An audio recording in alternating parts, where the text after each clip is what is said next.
Hello, everyone. Maryssa Mitsch here, and I'm here with an alum of our program, Nerissa Broughton. Welcome, Nerissa. We are so excited to have you here today.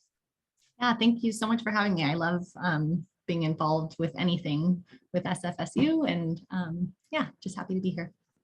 Awesome. Well, thanks. If you want to give us a little bit of a background of kind of like what you're doing now, kind of maybe where your path led you to sort of what your role and what your position is now, kind of a backstory as we were just sort of talking about it before we started pressing record, and how there's a lot of opportunities within the field of early intervention, early childhood special ed.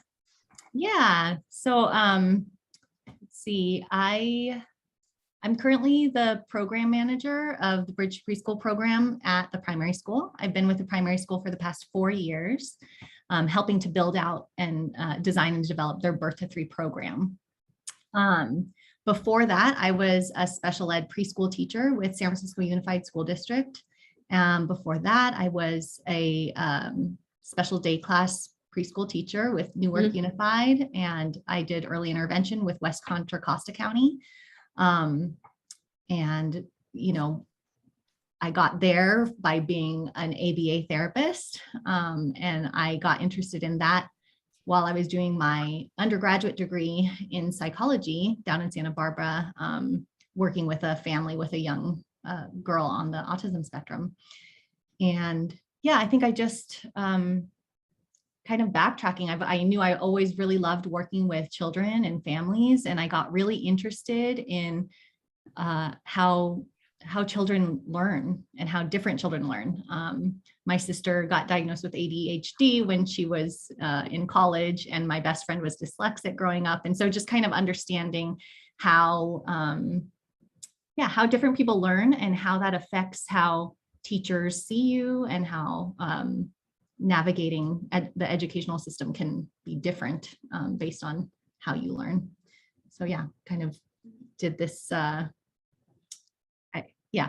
a wide variety of things. But I think when I was doing each thing that I did, I think I thought a lot about what I liked about what I was doing, and then what I didn't like about what I was doing, and kind of kept pivoting to more towards the things that I liked, right? So yeah. That's important to kind of like, I say read the signs, but like listen to your gut and sort of what you enjoy doing and what you don't enjoy doing. Because to make this work sustainable, you have to enjoy what you're doing to be able to come back to it. Definitely. I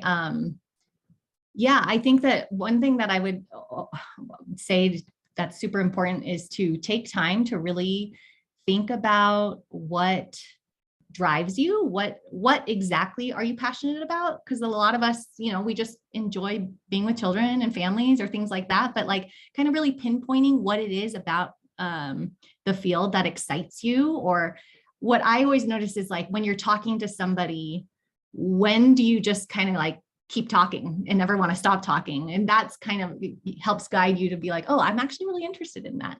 Another thing though, is that, in all the different jobs I've had, like there have been a lot of challenges, and I'd say, looking at everything as a growth opportunity, and phrasing it always like, well, what can you learn from this? And I actually remember Dr. Shah, when I had a particularly challenging year and I wanted to quit in October of a school year. It was just really, I've been there. Yeah, really challenging. And I remember her, sitting down with me talking, and she's like, you can do what you think makes sense for you. And I know that if you decide to stay, this could be the biggest growth opportunity and you can learn so much. And, I did decide to stay, and that June, I felt invincible. And I really gained so many skills, like how to advocate for myself, how to set boundaries, how to advocate for my students, and how to just kind of understand what was really important to me, not just professionally, but personally, because it was starting to blur lines. I was, getting really stressed out in a lot of ways. And so I learned a lot by sticking with that class. So, whenever you're faced with something that doesn't feel challenging, like not just giving up, but kind of understanding, well, what is challenging about this and what is in my power to change. And oftentimes it's about advocating for yourself and setting boundaries, usually is what I've found. So yeah, it's kind of like reminding there's a lot going on in the world right now. So it's sort of like, okay, what is my locus of control? And, how can my mindset, like how key of a player that is for like sort of how you approach the work on a daily, ongoing basis. Yeah. I also remember, that particular year was very physically challenging for me.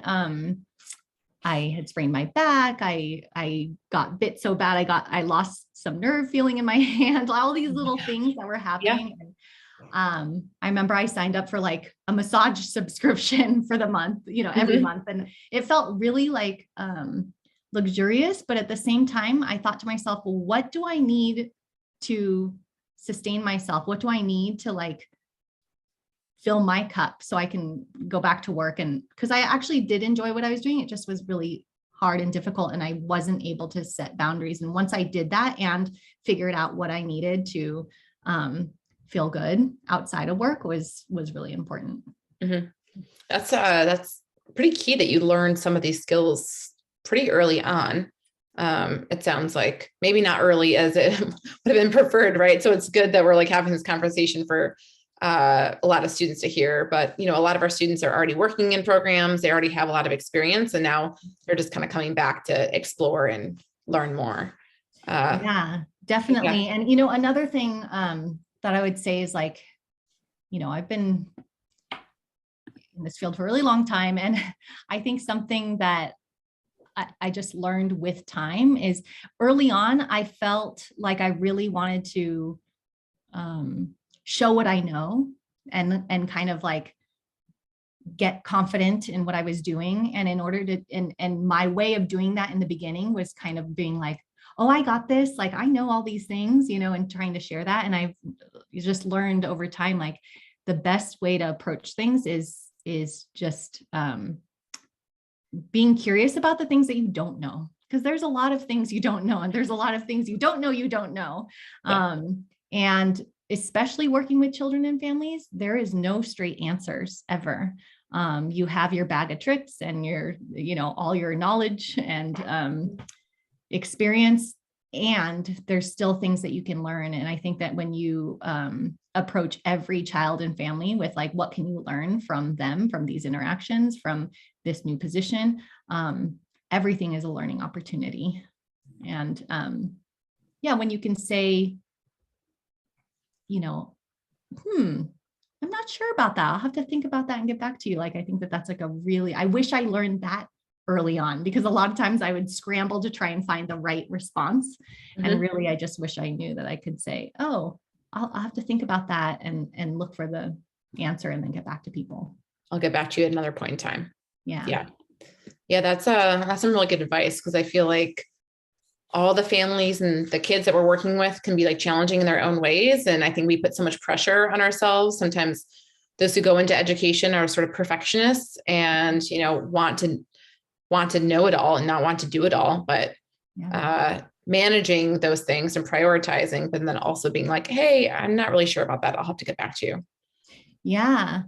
And, I have a 4.5-year-old and a 1.5-year-old. And so becoming a parent just really, really deepened my practice in a lot of ways, obviously being able to relate to parents. But yeah, I think, I can't remember who says this quote, but it always sticks in my mind. It's like, people don't care how much you know until they know how much you care. And I think that goes so far with parents right now. I mean, especially now with social media and everything, all this information at people's fingertips, there is so much guilt and so much pressure on parents to do the right thing.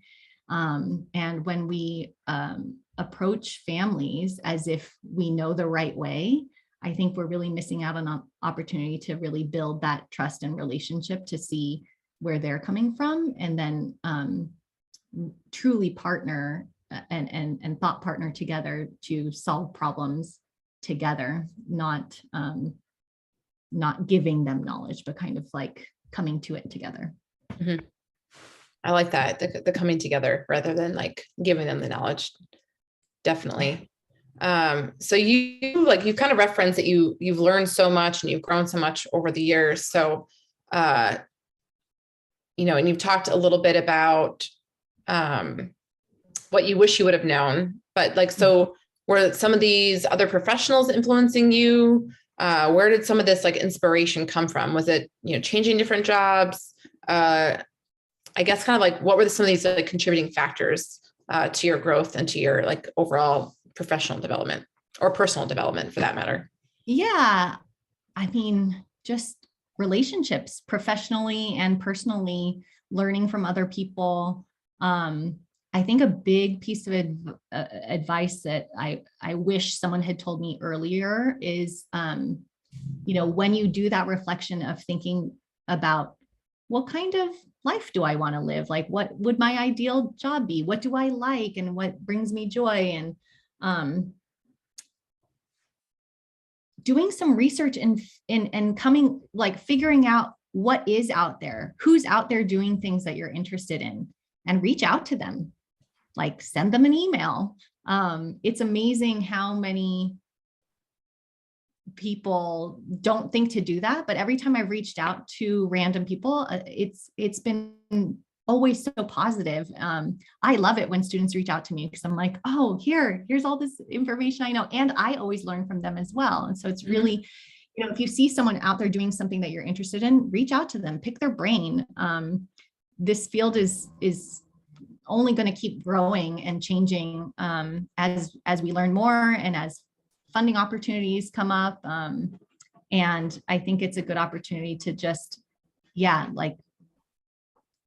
learn what's out there and what you're interested in. I remember when I was doing a long commute to Newark and I wanted to find a position nearby, but there was nothing open on the websites. So I just emailed every principal that I Googled all the different schools that were around and I emailed everybody. Yeah. And that's how I found a job. And I got to walk and bike to work for 5 years, just by reaching out because, job opportunities job descriptions and listings only come up after people are figuring out that they have a position. But oftentimes there's a couple months before that as people are trying to figure out what positions that are going to come up the pipeline. And so if there's an organization you're interested in or, just doesn't hurt to reach out and find out more information and get your name in their radar. Mm-hmm. Yeah, that's actually a really good factor because you think about, when positions are posted, that means usually the funding has come through and it's the bureaucratic approval, sort of up the chain has allowed it to be posted. But there is usually some time period before that where people are having conversations about departures or transitions and definitely needing to fill a space. So yeah, that's how I landed in this current position I have. Yeah. They wanted me to apply for a special ed preschool teaching position, but I just had my son and I knew that I wanted to take a break from being directly in the classroom and I wanted to focus earlier, but they hadn't built out their birth to 3 program yet. So I kind of just pitched some ideas that I had during that interview for the special ed preschool teaching position. I said, well, what are you guys doing in your birth to 3 program? They're like, we're not sure yet. And I said, oh, these are some ideas I had. And it happened that they could hire me and I could help in the process of thinking about what that could look like. So just, you never know what's out there. So poke around, but I think before poking around, think about what you're interested in, because there are so many different pieces to this field. Yeah, that is really important. So you're the brains behind this program then. Yeah, well, I piloted this program back in 2018 because here's my son. he's getting something from the printer. I piloted this program back in 2018 and sorry, I got a little, let me just. Okay. Hold on. Okay. He actually closed the door. So just coming from being a special ed preschool teacher, I really loved partnering with parents and spending a lot of time with them. And as a teacher, you don't really get that time allocated or resourced in the way that you want it to, right? So I was spending a lot of my own time having those conversations. And I also was finding that a lot of parents, when they would come into my classroom, it was the first time their child was receiving a diagnosis. So there was this big emotional, you just had to hold space for them a lot of times, a lot of parents in tears or just processing. And so I wanted to be closer to that and kind of walk parents through that process because, from birth to 3, that early intervention is and looks really different than once a child turns 3 and is eligible for services through school districts, right? And so I was drawn to the birth to 3 world because I felt like it allowed for more of those deeper relationships and conversations with families. And I also realized there's a gap in who is accessing early intervention services. And there's a lot of different reasons for that. And I want to help think about that and also help get more families accessing these services that are free and that they're entitled to, but may not know about. And so that's why helped to create Bridge to Preschool, where in the couple months leading up to preschool, we make sure all children are screened, and then those that show a need or based on the ASQ, the ASQ3 or the ASQSE, or just parent concerns, like they can be part of this program that helps to mimic a preschool classroom so that a parent or caregiver can experience that classroom setting with the child and get to know, what does this feel like? What do transitions look like? What strategies are they using? What language are they using? And also be able to give information to the teachers receiving the children of what has been tried, what might work. And I think that it eases anxiety on both sides, right? So like parents and children can know what to expect when they go to preschool, and receiving teachers can know what to expect with children coming into their classroom and feel better equipped to serve their needs. Mm-hmm. Sounds like a really needed thing in the field. So you mentioned it's for like a few months of time that they're in this like Bridge to Preschool program, or I think like within our class, we haven't necessarily talked about what you are doing exactly in the primary school, or what this looks like for families. So the primary school is trying to reimagine what healthcare and education look like. And we do that in 3 ways. We start early. So we enroll children as early as 18 months currently. And then we partner with parents. Every parent is partnered with a parent wellness coach that really focuses on the parent's well-being. And they make goals with the parents based on whatever the parent needs. Maybe it's they want to finish their GED, or maybe they want to find different housing, or maybe they want to exercise more, or learn to cook, or learn a different language. And then we also focus on the whole child. So everything we do is trauma informed. We focus a lot on soul, so social emotional growth. And we just take a team-based approach. So everything we do is in consultation with other staff, so that we are not just looking from our perspective, really taking into account everyone, especially the parent. So with Bridge to Preschool, we identify children that we call tier 2, tier 3 that might have needs. And we have toyed around with the length of programming, trying to find that sweet spot. Like I think the first year we had 16 weeks. It was 16 weeks, and that was quite long. Yeah. And then I think the next year was 12 weeks. And then in 2020, because of the pandemic, we kind of pivoted and did other things virtually. And then in 2021, we did virtual parent discussions. And then this year we're preparing to go back to in-person dyad groups. Yeah. Yeah. Okay. So some different lengths of time, some different, it sounds like they're really meeting the needs of like what the parents sort of identify of concerns or things they want to prioritize in their own like wellness and growth. Yeah, so they do that with the parent coach. And then during the Bridge Preschool program, we really focus on, practicing separation and social emotional skills. We found after the first year through our data that the children that made the greatest gains in their social emotional skills actually had a higher baseline language skills. So we added a language component before the social emotional component so that we can really help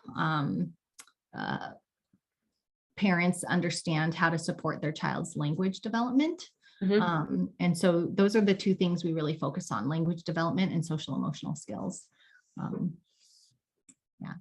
Yeah, that's like such an important need. So I'm really appreciative that you're taking time to talk to us about it. It sounds like just like such a cool opportunity at the primary school of what you've been doing. Yeah.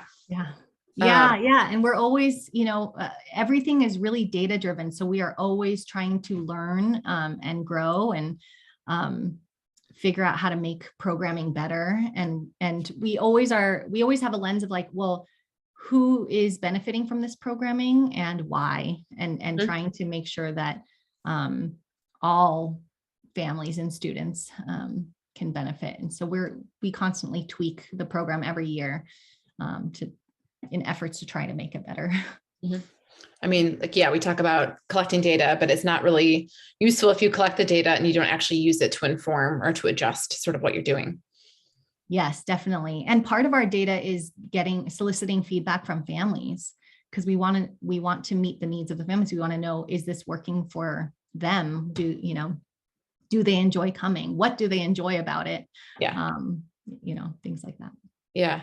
Sounds like you got into work on some cool skills and just a different way of imagining what a credential or a master's, kind of gives you. Because I think a lot of times people kind of think sometimes their options are limited to some degree within certain spaces within the education field. But as you mentioned earlier, early childhood and early childhood special education inclusion is a real hot topic right now, and it's continuing to get more space in the conversation when we think about education.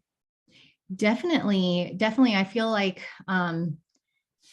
like we're just starting to get the attention that early childhood deserves, especially with, California moving towards preschool for all. I think that, I think back to, that's another piece. We have a policy team. We're trying to affect policy change as well. But I do think, there was this big push with kindergarten readiness.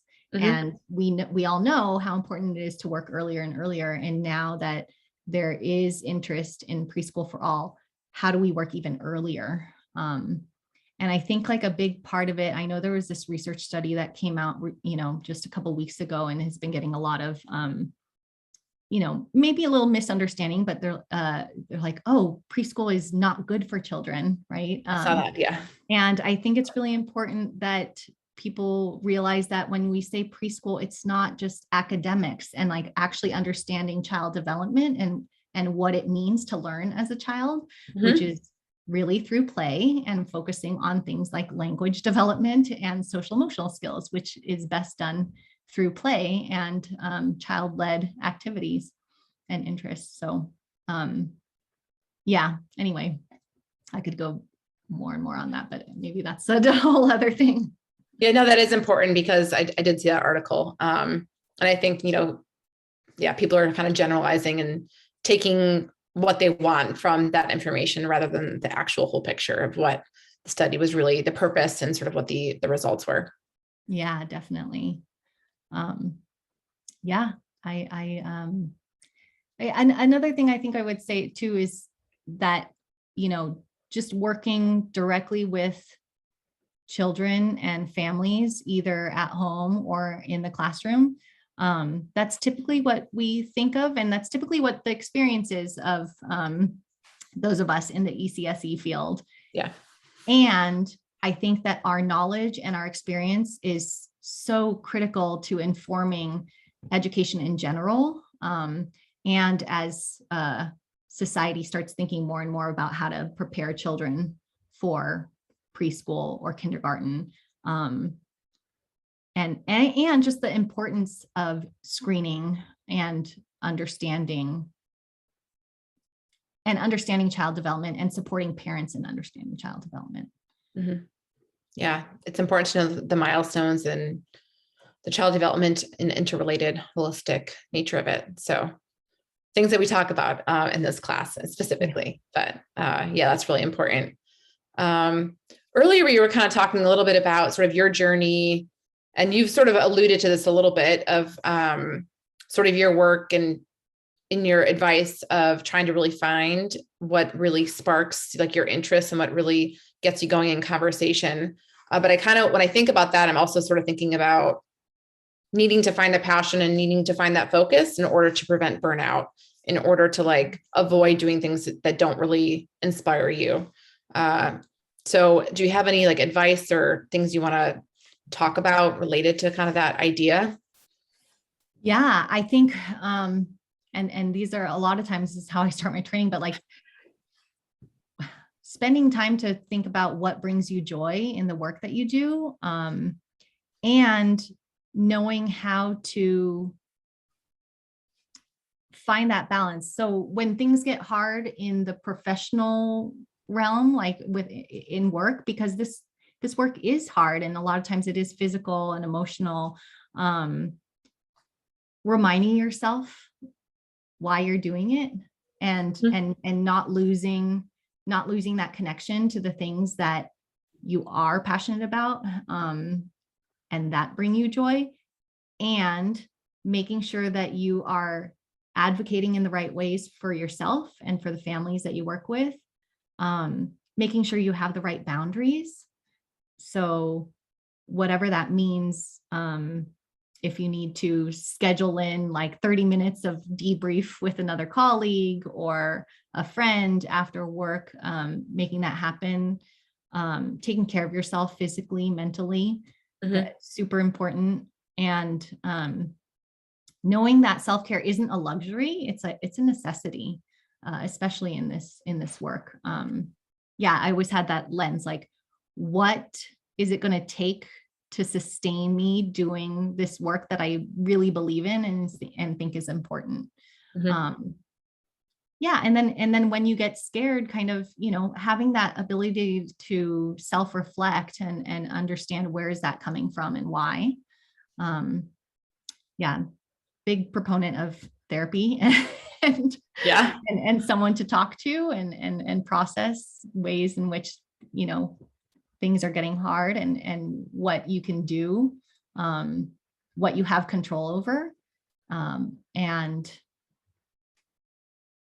taking those actions when you can. This is a lot of really good, useful advice, I think, for people who are either like newer to the field or just getting into the field, because it is really emotionally exhausting or physically exhausting, like day after day.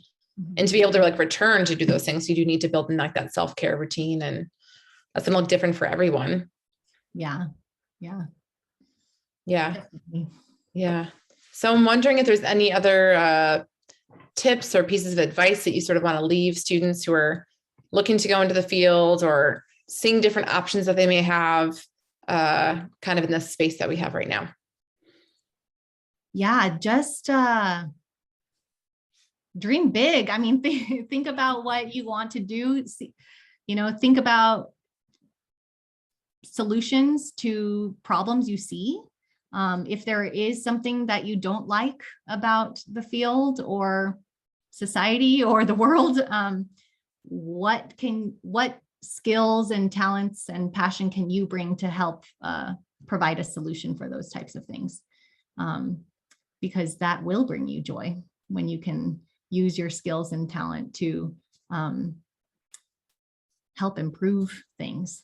It always feels good, even when it's hard to do. Yeah. That's really good advice. I'm curious, and I'll have the survey students after they watch this of how many come up with different ideas and things that they want to do that are like maybe a little bit different than how they anticipated. I feel like this could be like a pivotal moment Yeah. for them. Yeah. Email people, ask them, like I remember being like, oh, learning about an OT. Well, what do you do? And what do you like about your job? What's hard about it? That's the other thing. Like, not just what people like about it, but what's hard about it. And how do you kind of deal with the hard parts? I think that's good to always think about too. Informational interviews of sorts can be really helpful. It sounds like. Yeah. Awesome. Well, thank you so much for taking time to share your wisdom and experience with us. Really appreciate you and the work that you do for the field and for families. Yeah. Thanks, Maryssa. It was fun being here. Sorry if I kind of went all over the place, but I just no, not at all. This type of stuff. Yeah. No, it's always helpful to have kind of some questions and some ideas of how conversations will go, but that's the beauty of conversation, right? It kind of just goes in different directions. So thank you. Thank you. Take care.